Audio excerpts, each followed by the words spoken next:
We're parents, teachers, and educators, and like you, we're passionate about restoring our culture for Christ.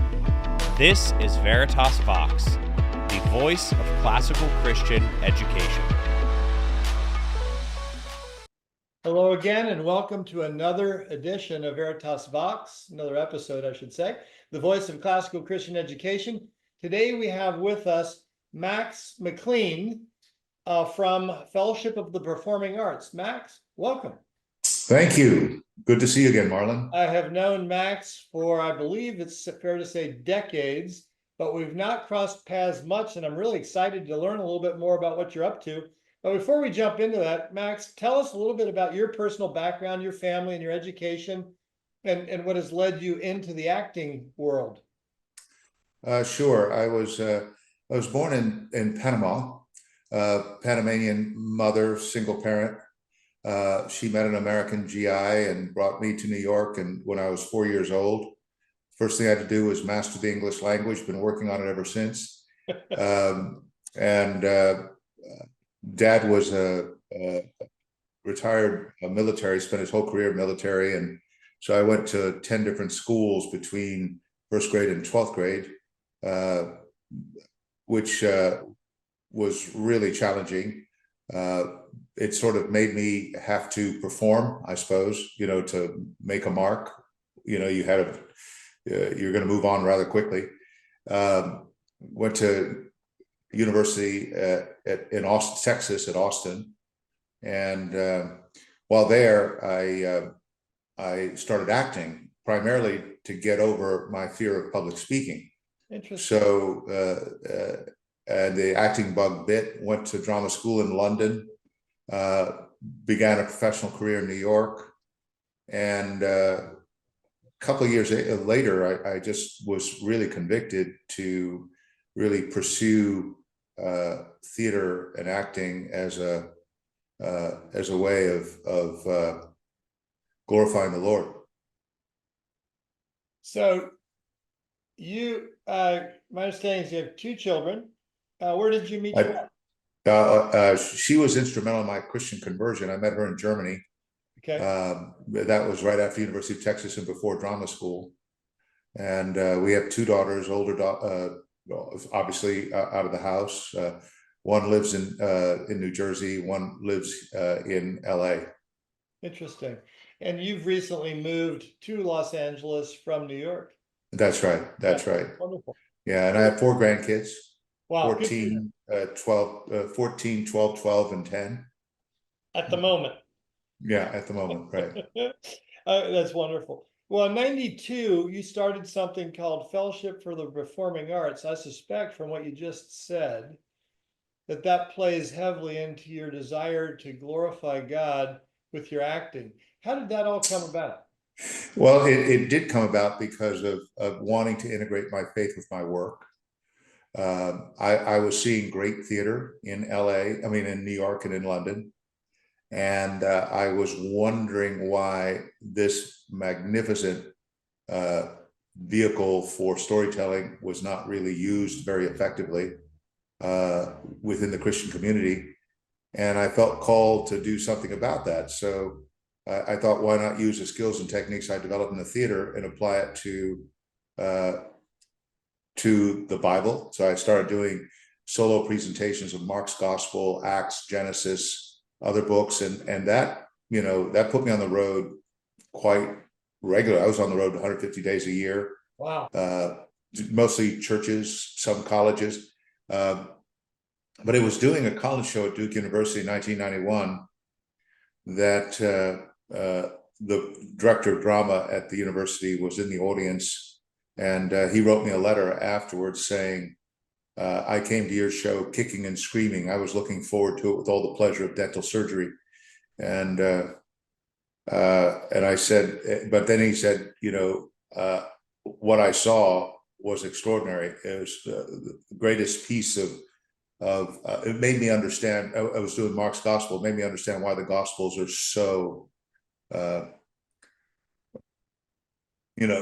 so much power. And he didn't realize, most people don't realize it. So That he wants to get out yeah, of my that made me study. realize that there was a lot of potential to really make a difference. So I formed Fellowship for Performing Arts primarily to increase my production values and give myself more opportunities to play in sort of cross-cultural settings. So you've got this professor of theater at Duke talking about how impressed he was when he really didn't want to be there. Yeah, and it's just the nature of theater. Theater is quite cellular, visceral, and so oftentimes Christianity is communicated, for better or for worse, intellectually. And of course, Christianity is a belief system. You have certain things that you must accept to be objectively true, and so as our culture has moved more postmodern with regard to truth claims are basically considered power plays. The idea of engaging people emotionally, viscerally, cellularly, which is that's the purview of theater and film. Yeah. To that allows people to see things in a different way. Yeah. Well, doesn't God speak to us through Scripture in many respects, in story also? In other words, I think we've gotten away from that, and I think your work and the whole aspect of theater brings us back to a means of communicating truth that we can't overlook. Well, there's no doubt there's so much of the Scripture is narrative, story based. But and if you listen to the stories themselves, I mean, the great stories of the sacrifice of Isaac, Cain and Abel, Noah's flood, the story of Jacob and the story of Joseph, and on and on and on, story of Moses, etc. Oftentimes we depend on people to quote unquote explain it and not live in it, and allow the narrative to hit us at a very deep level. Yeah.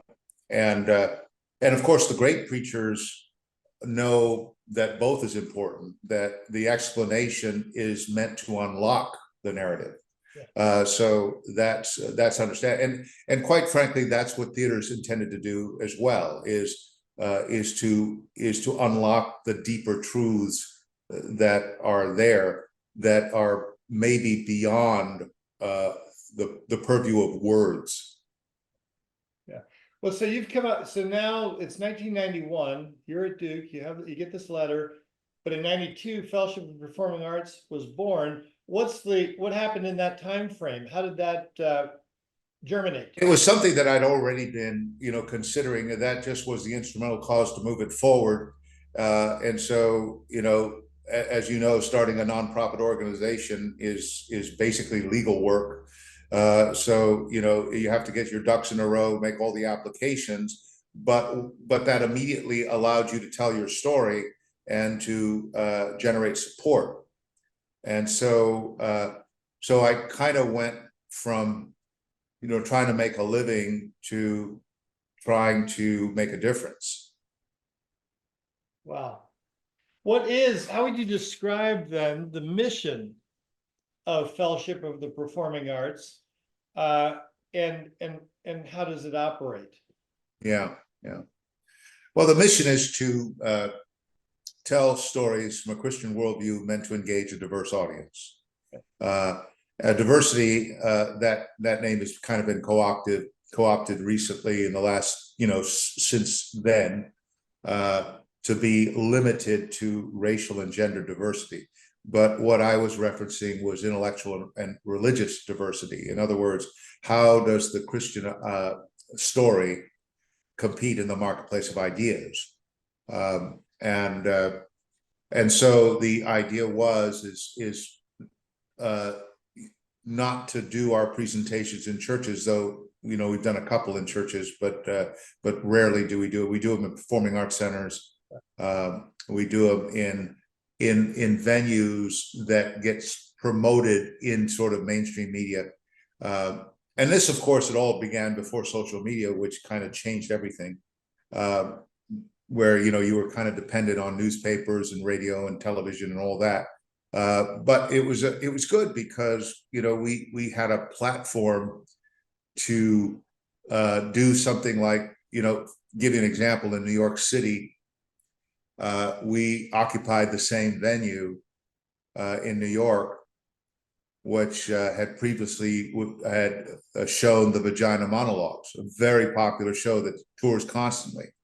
And we went into that venue to do something different. The Screwtape Letters. Different, I'd say. Yeah, and and tens of thousands of people saw this show, right in the heart of the theater district, where we made a difference. Yeah. What could have been used for one purpose was used for another. So that was the kind of thing that we were attempting to do.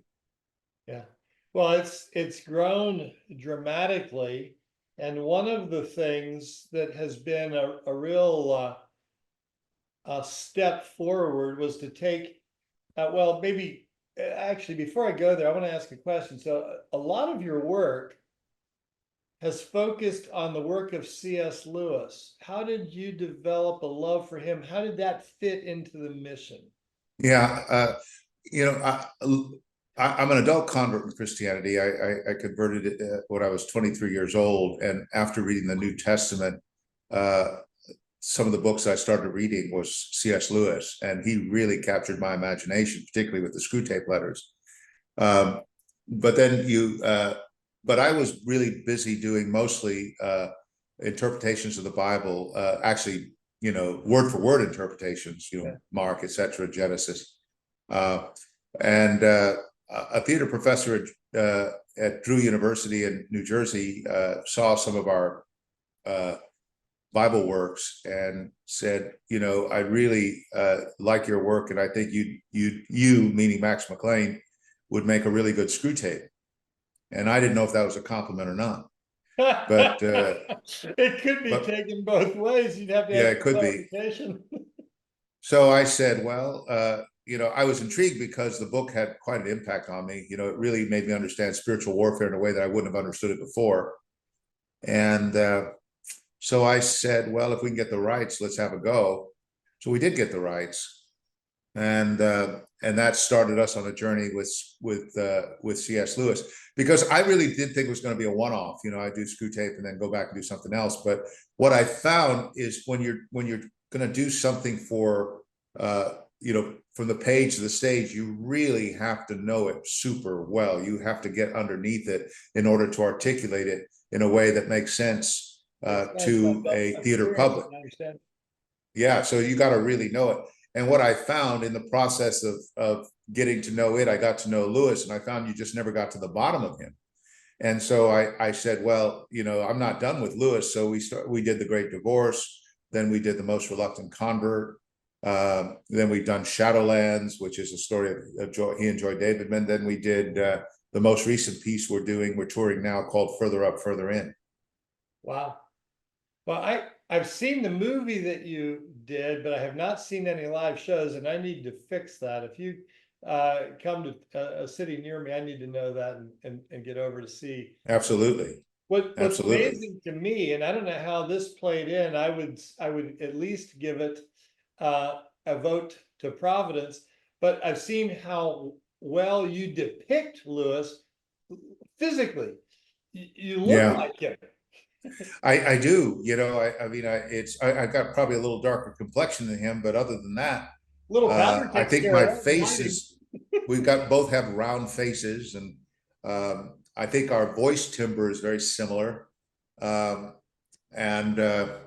then, of course, I've just spent so much time reading him. I really understand his syntax. I really understand how he thinks.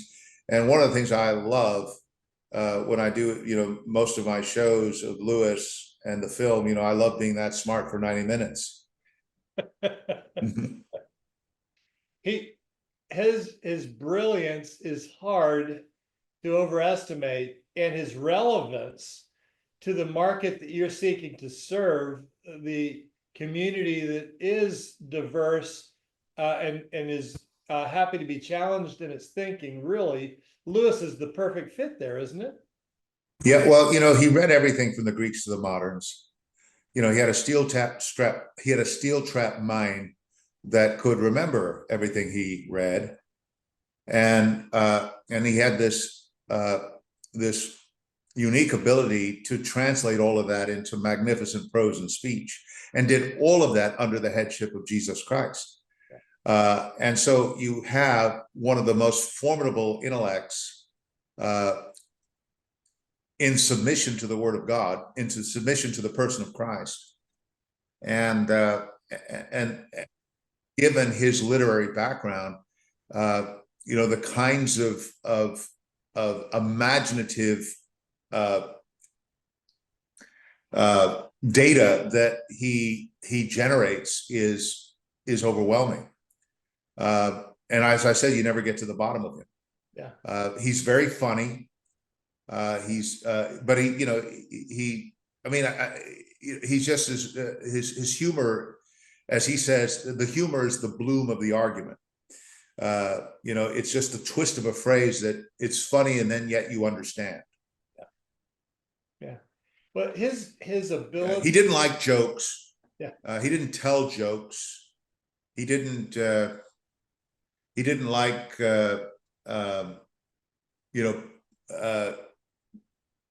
being cynical, or the sort of thing that that a lot of people like to do in terms of putting people down. He never did that. His humor was always illuminating. Yeah, that's well put. And I hadn't thought about it that way.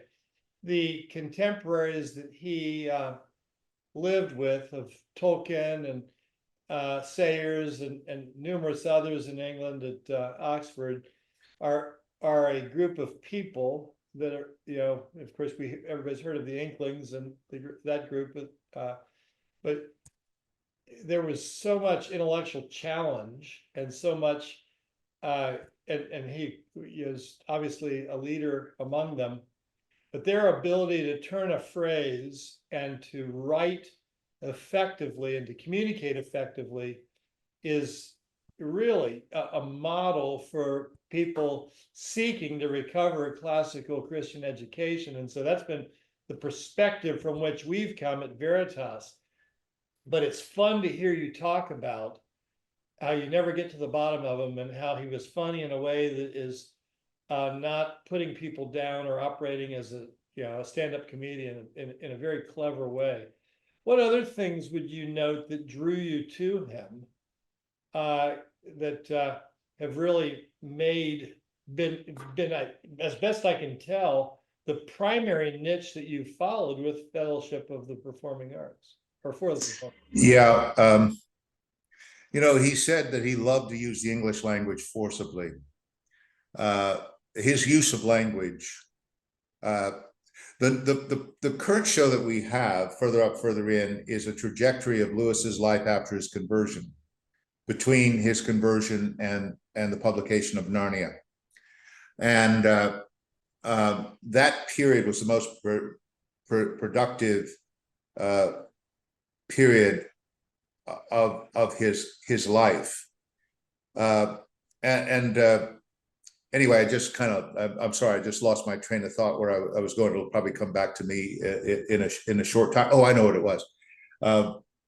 Anyway, this new play that I'm doing, it was reviewed in a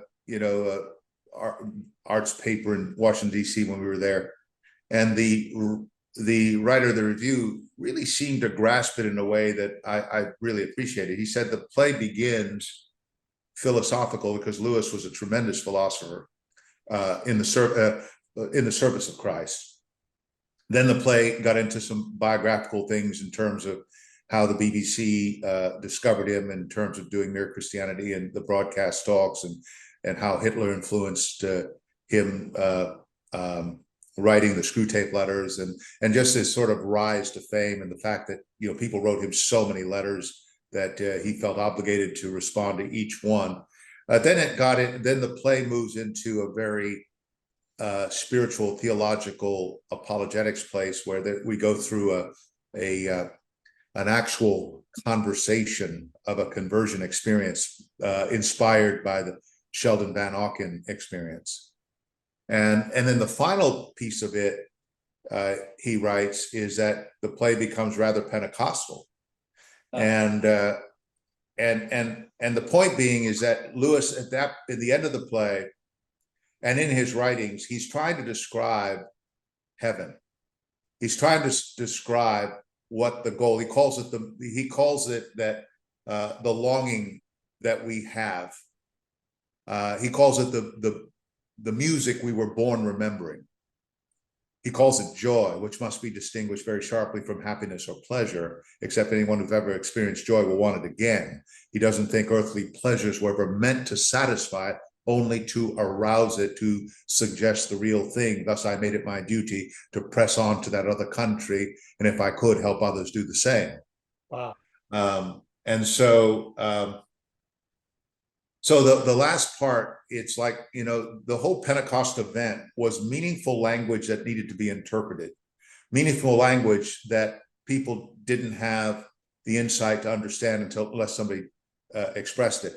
And Lewis is trying to be that mediator for us, to give some kind of imaginative understanding of what the hope of glory is. Yeah.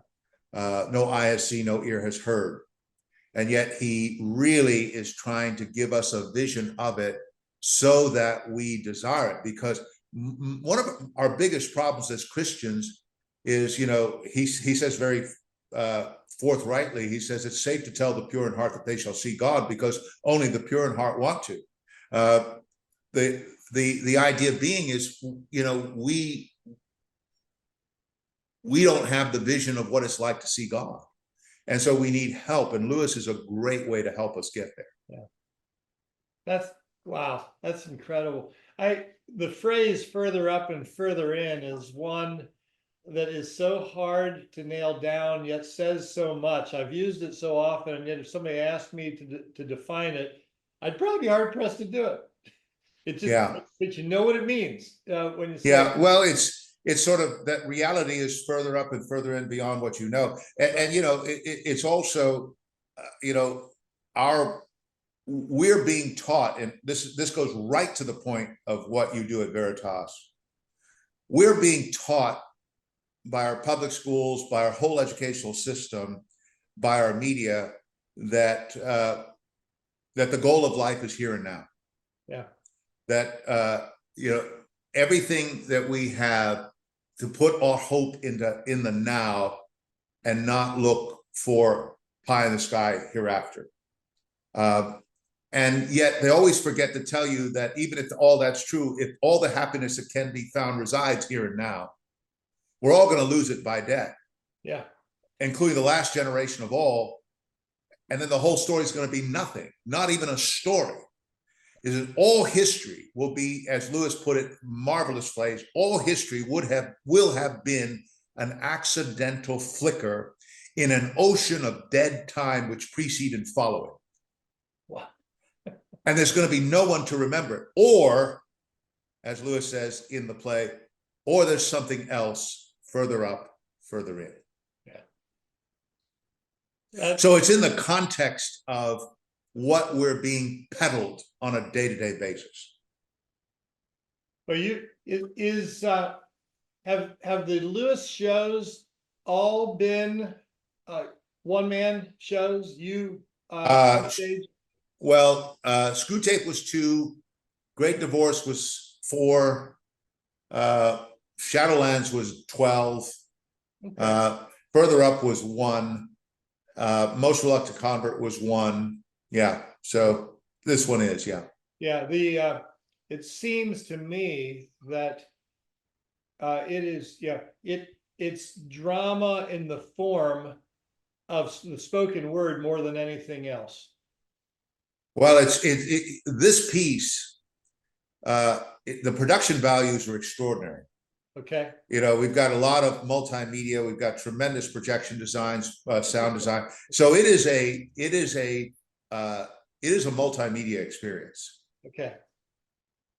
Now, you turned the most reluctant convert, sorry, which was a takeoff on Surprised by Joe. You turned that into a movie. Yeah. I've seen the movie. Wonderfully done. You Thank played you. the elder C.S. Lewis. What was it that caused you to say, I want to do more than stage. I want to see this turned into a movie. How did that come about? Help us understand those steps. Well, I think it's a natural progression of theater to film. I think theater is a bit niche, and film is a little bit more mainstream and has much more ability to reach a lot of people. People understand film much more than they understand theater. Theater's relatively expensive, where film is, almost available through streaming services, etc., at very reasonable rates. So, in a given year, in our tours, we'll probably reach somewhere between 60 and 75,000 people, and that's touring a lot, right? It's exhausting to accomplish. And it's only here and now. It doesn't. There's no back end. It has to be produced. Every show is completely new and different. And whereas, when we opened Most Reluctant Convert in cinemas, we had more people in one night than we have in a given year. We had many more people. Yeah. And then over the course of, and also it's an evergreen product that it's still selling really well today. It opened November 2021. It's August 2024. It's still being received. I think there's over 4,000 reviews of it on Amazon Prime. Wow. So it's made its mark, and because it's attempting to be accurate, there's a lot of trust factor in it that you're getting a very definitive picture of C.S. Lewis. Yeah. It was funny when I interviewed Ben Carson on this. We were talking about the movie of his life, and he chose the production company based on their willingness to let him have creative control, because he didn't want his life to be depicted in ways that simply weren't him. He said, if I hadn't done that, I would have ended up having an affair with one of the nurses in the operating room, according to the producers. And he wasn't going to have. Of course. Wasn't going to do that. And the idea of doing, it's one of the things we like about historic fiction. When you try to do it, you do it as accurately as you can, because the story in and of itself is what makes it worthwhile. Yeah. So what are you up to now? Well, I've got this tour of Further Up, Further In. Further In. And as you and I are speaking today, I fly to San Jose for 2 shows, and then Salt Lake City, and then Portland, Oregon. We're going to do the show at the University of North Carolina, Chapel Hill in September, Brown University in October. So we're excited about those. And then in September, we're reviving our production of the Screwtape Letters, which is going to have a very extensive tour in LA, Dallas, Houston, Charlotte, Indianapolis, Tulsa, various other places. I think it's going to be at Notre Dame University. Wow. So we've got a pretty active fall coming up, summer and fall. We're in the midst of finishing the script for our second film, which is tentatively titled The Road to Narnia, which is about this middle period of Lewis's life.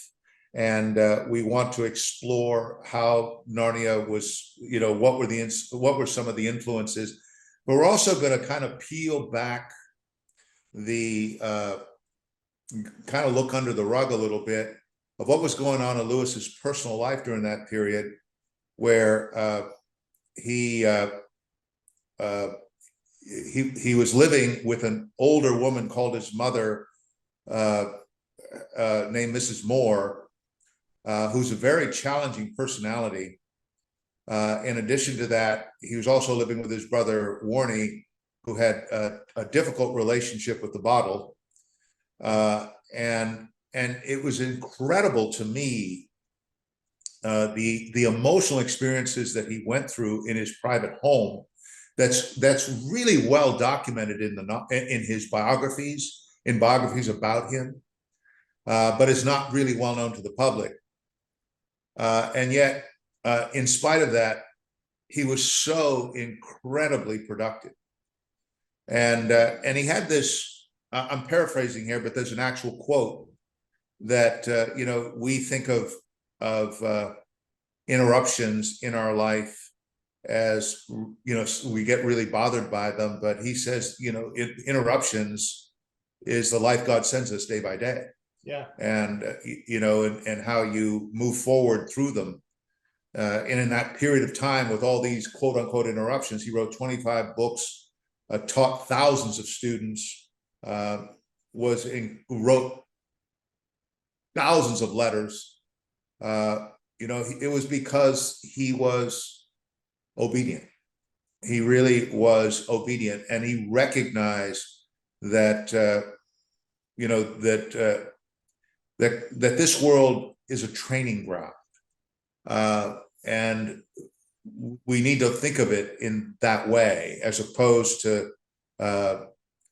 trying to, say, how do we get as comfortable as we can, which of course is kind of what the American way is. We're packing in as much life as we can. Yeah. And so I do think there's a really powerful story that we're trying to capture on film. And I think we're doing a really good job. That's wonderful. Yeah. I really look forward to seeing that. I want to encourage our viewers and listeners to see the first movie and to look for shows coming near them, because I think what you're doing is absolutely incredible. It is so timely, because what it's done is it's addressed the 20th century and the mediums that have developed in it, and put them into now the 21st century, of course, in ways that communicate the gospel to the modern ear. Thank you. Great work. I really appreciate that, Marlon, and I really appreciate you reaching out. Well, thank you. It has been so good to have you here. Folks, thank you for joining us again on another episode of Veritas Vox, the voice of classical Christian education. We hope to see you next time.